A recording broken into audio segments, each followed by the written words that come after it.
Hello दोस्तों, कैसे हो आप लोग। उम्मीद करता हूँ आप सब अच्छे होंगे। तो फिर हम आ गए हैं आज एक नई वीडियो में। और आज का हमारा टॉपिक है शाहजहां। हाँ जी, शाहजहां जो मुगल एम्पायर के छठे राजा थे और वो बहुत फेमस भी थे। आज हम जिस टॉपिक पर बात करेंगे वो है ये शाहजहां की एक अफवाह। क्या अफवाह है? शाहजहां के बारे में एक अफवाह है जो वो अपनी बेटी के साथ नाजायज संबंध रखते थे। तो इस बात में कितनी हकीकत है, कितनी सच्चाई है, आज हम इस वीडियो में जानने की कोशिश करेंगे। तो वीडियो देखते रहिए आखिर तक हमारे साथ। चलिए वीडियो में शुरू करते हैं। शाहजहां इतिहास का एक ऐसा नाम कि जो मुगलों के छठे सबसे ताकतवर और सबसे कंट्रोवर्शियल बादशाह मतलब कि औरंगजेब आलमगीर के फादर हुआ करते थे, जबकि खुद भी वो इस मुगल सल्तनत के पांचवें बादशाह थे। वैसे तो इस बात में भी कोई शक नहीं है कि शाहजहां खुद भी मुगल एम्पायर में सबसे अलग नजर आते हैं। यहाँ पर एक दो नहीं बल्कि बेशुमार ऐसे रीजंस हैं कि जिन्होंने शाहजहां को भारत के इतिहास में हमेशा हमेशा के लिए अमर बना दिया। मगर इन तमाम रीजंस में से भी जो एक सबसे बड़ा रीजन है, जो एक सबसे बड़ी वजह है, वो दरअसल दुनिया का वो खूबसूरत और आलीशान अजूबा मतलब कि ताजमहल है कि जिसकी वजह से भारत तो छोड़िए बल्कि पूरी दुनिया ही शाहजहां को कभी नहीं भुला सकेगी। लेकिन आप में से शायद बहुत सारे लोगों को जानकर हैरानी भी होगी कि हम लोग और आप लोग भले ही शाहजहां को ताजमहल की वजह से याद करते हों, मगर दुनिया में आज कुछ लोग ऐसे भी हैं कि जो शाहजहां को उनके अपनी ही बेटी के साथ बड़े ही अजीबोगरीब, शर्मनाक और नाजायज रिश्तों की वजह से याद करते हैं। और बेटी भी कोई और नहीं बल्कि औरंगजेब आलमगीर की वही बहन जहां आरा कि जिनको भारत के पूरे ही इतिहास में पैदा होने वाली सबसे ताकतवर औरतों में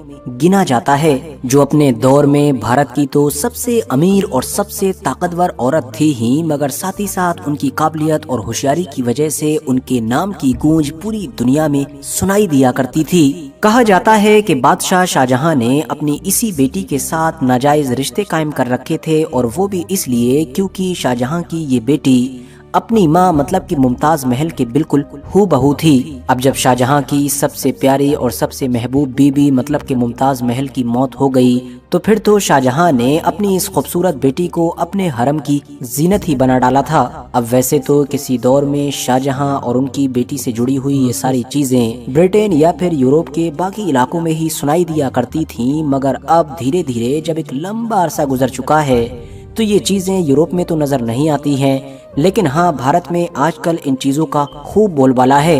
अब साथियों, बादशाह शाहजहां और उनके इस घिनौने रिश्ते के ऊपर रोशनी डालें या उसकी हकीकत को जानने की कोशिश करें, उससे पहले हमारे लिए ये भी जरूरी है कि हम दरअसल शहजादी जहां आरा के ही बारे में जान लें कि आखिर ये शहजादी कौन थी और इनको मुगल इतिहास में इतना ज्यादा खास क्यों माना जाता है, और आखिर इनके ऊपर इतने खतरनाक और घिनौने इल्जाम की नौबत आई कैसे। अब दोस्तों, ये तो दुनिया जानती है कि बादशाह शाहजहां अपनी बेगम मतलब कि मुमताज महल से किस हद तक मोहब्बत करते थे। ऐतिहासिक किताबों में मेंशन है कि जब मुमताज महल की मौत हुई तो उसके बाद बादशाह सलामत कभी इस सदमे से बाहर आ ही नहीं सके। दुनियादारी छोड़ दी, हमेशा सफेद कपड़े पहनने लगे। इसके अलावा लगातार रोने की वजह से आंखों का इतना बुरा हाल हुआ कि धीरे धीरे रोशनी जाने लगी। इतिहासकारों ने लिखा है कि मुमताज महल की मौत के बाद मुश्किल से 1 से 1.5 हफ्ता ही गुजरा था कि शाहजहां के सर और दाढ़ी दोनों के बाल सफेद पड़ चुके थे।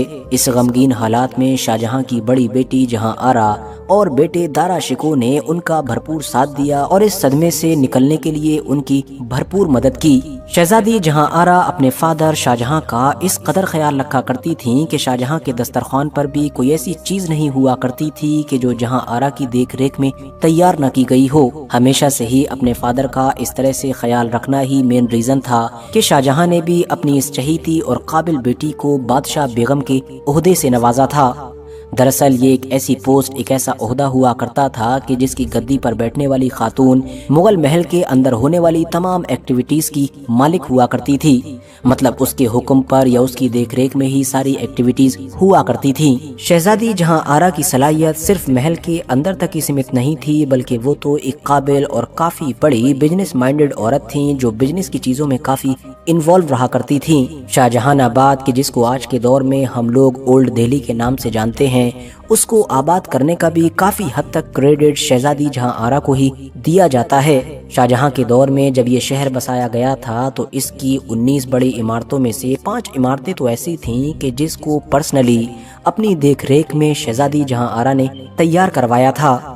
सूरत नामी बंदरगाह की टोटल कमाई शहजादी जहां आरा के हिस्से में आती थी। इनका पर्सनल अपना एक बहरी तिजारती जहाज भी था, मतलब कि ट्रेड वाला शिप, जो अक्सर ट्रेड के लिए यूरोप वगैरह के इलाके में जाया करता था। इन्हीं तमाम चीजों ने ही उस दौर में शहजादी जहां आरा को सिर्फ भारत की ही नहीं बल्कि पूरी दुनिया की सबसे प्रभावशाली, अमीर और ताकतवर औरत बना दिया था। शहजादी जहां आरा की इस शोहरत और कामयाबियों का ही नतीजा था कि जहां एक तरफ उनके चाहने वाले भी लाखों की तादाद में थे, तो जाहिर सी बात है उनसे नफरत करने वाले लोगों की गिनती भी कम नहीं थी। खास तौर से शाही महल की ही कुछ औरतें कि जो उनसे हसद रखा करती थीं, और उनके साथ में कुछ शाही उमरा ने भी मिलकर शहजादी जहां आरा के बारे में अलग अलग तरह की अफवाहें उड़ानी शुरू कर दी थीं। कोई उनके और उनके फादर शाहजहां के बीच नाजायज रिश्तों की बातें करता और उनको शाहजहां की बेगम की जगह पर रखता, तो कोई उनके अपने ही भाई मतलब दारा शिको के साथ भी उनकी मोहब्बत के किस्से सुनाने लग जाता। मगर साथियों, असली खेल तो उस वक्त हुआ कि जब उस दौर के एक फ्रेंच ट्रैवलर मतलब कि बर्नियर ने इन तमाम बाजारी बातों को अपनी किताब का हिस्सा ही बना डाला। उसने अपनी किताब travels in the Mughal empire में लिखा कि उस जमाने में हर जगह शाहजहां और उसकी बेटी के नाजायज ताल्लुकात के चर्चे थे, बल्कि बाज दरबारी तो ये कहते हुए भी सुने जाते थे कि बादशाह को उस दरख्त से फल तोड़ने का पूरा हक है कि जिस दरख्त को उन्होंने खुद लगाया हो। अब ध्यान देने वाली बात यह है कि बिल्कुल उसी दौर के ही मशहूर यूरोपियन राइटर निकोलाओ मानुची ने इस चीज को पूरी तरीके से रद्द किया है, बल्कि बर्नियर की किताब में लिखी हुई इस चीज को बर्नियर के दिमाग से निकली हुई एक खुराफात करार दिया है। और सोचने वाली बात यह भी है कि सिर्फ इस फ्रेंच ट्रैवलर के अलावा उस दौर के ना तो किसी इंडियन हिस्टोरियन की किताब में आपको इस तरह की कोई चीज मिलेगी, अब वो चाहे मुस्लिम रहा हो या हिंदू हिस्टोरियन रहा हो, और न ही किसी इंग्लिश या फिर बाकी यूरोपियन हिस्टोरियन की किताब में ऐसा कुछ देखने को मिला है। बल्कि इससे उलट बहुत सारे राइटर्स ने इन तमाम चीजों को रद्द जरूर किया है और इसको डिनाई करते हुए रीजंस भी बताए हैं कि आखिर शाहजहां और उनकी बेटी जहां आरा के बारे में उस दौर में इस तरह की चीजें क्यों मशहूर हुई थी या फिर क्यों मशहूर की गई थी। इसके पीछे का सबसे बड़ा रीजन तो उस एहसास कमतरी को माना जाता है कि जिसका शिकार यूरोपियन लोग उस दौर में भारत में आकर हुए थे। हुआ ये था कि उन लोगों ने उस दौर में जब भारत में आकर एक औरत को इतनी बड़ी बड़ी जिम्मेदारियां संभालते हुए देखा और बड़ी ताकत को कंट्रोल करते हुए देखा, साथ ही साथ इस शहजादी की बेपनाह दौलत और कामयाबियों के किस्से सुने, तो वो इसको बर्दाश्त न कर सके। क्योंकि यूरोप में तो उस दौर में ऐसी कोई चीज इमेजिन भी नहीं की जा सकती थी, क्योंकि उस वक्त तक तो यूरोप के अंदर औरतों को इस तरह के इख्तियारात दिए ही नहीं जाते थे। यूरोप के अंदर उस वक्त तक औरतों की हैसियत ज्यादा में ज्यादा उन मर्दों के गुलामों की हुआ करती थी कि जो मर्द उनके घरों में रहा करते थे। बस इसीलिए अपने आप को या फिर अपनी यूरोपियन कौम को मुतमईन रखने के लिए उस दौर में यूरोप की गलियों में इस तरह के किस्से मशहूर किए गए थे, ताकि ये समझा जाए कि दरअसल एक औरत के पास यहाँ पर इसलिए सब कुछ है क्योंकि उसके अपने ही फादर के साथ नाजायज ताल्लुकात हैं। वरना हकीकत तो ये है कि अगर आप लोग जनरली ऐतिहासिक किताबों में शहजादी जहां आरा का रिकॉर्ड ढूंढने की कोशिश करोगे, तो आप वहां पर एक ऐसी शहजादी जहां आरा को पाओगे कि जिनके बारे में दावा किया जाता है कि वो एक मजहबी औरत थी। साथ ही साथ तसव्वुफ और सूफीज़म की तरफ उनका काफी रुझान था। ये काफी हसीन व जमील खूबसूरत भी हुआ करती थी, मगर शाही महल में होने वाले एक बड़े हादसे में ये काफी हद तक जल गई थी, जिसकी वजह से फिर इन्होंने जिंदगी भर शादी करने से भी परहेज किया था। बादशाह शाहजहां की तरह ये भी अगले बादशाह के तौर पर दारा शिको के फेवर में थी, मतलब अपने फादर के बाद मुगल सल्तनत की गद्दी पर दारा शिको को ही देखना चाहती थी। इसीलिए आखिरी दौर में जो चारों भाइयों के बीच गद्दी हासिल करने के लिए जंगें वगैरह हुई थीं, उसमें इन्होंने दारा शिको की तरफ से भरपूर हिस्सा भी लिया था। مگر پھر بھی جب بادشاہ اورنگزیب عالمگیر نے آخر میں گدی سنبھالی تو اپنی بہن کی عزت و عظمت میں کوئی کمی نہیں آنے دی۔ حالانکہ 1658 مطلب کہ شروعاتی وقت میں ہی اپنے دشمن بھائی کا لگاتار ساتھ دینے کے غصے میں اورنگزیب عالمگیر کی طرف سے اپنی بہن جہاں آرا کو بادشاہ بیگم کی گدی سے ہٹا دیا گیا تھا، مگر اب آپ اس کو شہزادی جہاں آرا کی قابلیت سمجھیے یا جو بھی سمجھیے، چند سالوں کے اندر ہی بادشاہ اورنگزیب عالمگیر کی طرف سے ان کو ایک بار پھر سے اس گدی پر واپس لایا گیا۔ ہر موقع پر بادشاہ اورنگزیب عالمگیر کو ان سے مشورہ لیتے ہوئے بھی دیکھا جاتا تھا، اور پھر یہ محل کے اندر بادشاہ بیگم کی اس پوزیشن کو اپنی موت تک سنبھالتی رہی تھیں۔ آج ان کی قبر دلی کے مشہور صوفی بزرگ مطلب کہ شیخ نظام الدین اولیاء کی قبر کے پاس ہی میں موجود ہے۔ فی الحال اسی کے ساتھ آج کی اپنی ویڈیو کو بھی ہم یہیں پر ختم کرتے ہیں۔ ویڈیو اگر انفارمیٹیو لگی ہو تو لائک کرنے کے ساتھ ساتھ دوستوں کے ساتھ ضرور شیئر کریں، اور ایسے ہی نالجیبل اور ہسٹوریکل ویڈیوز ہمیشہ دیکھنے کے لیے ہمارے اس چینل کو سبسکرائب کرنے کے ساتھ ساتھ بیل آئیکن کو ضرور پریس کریں۔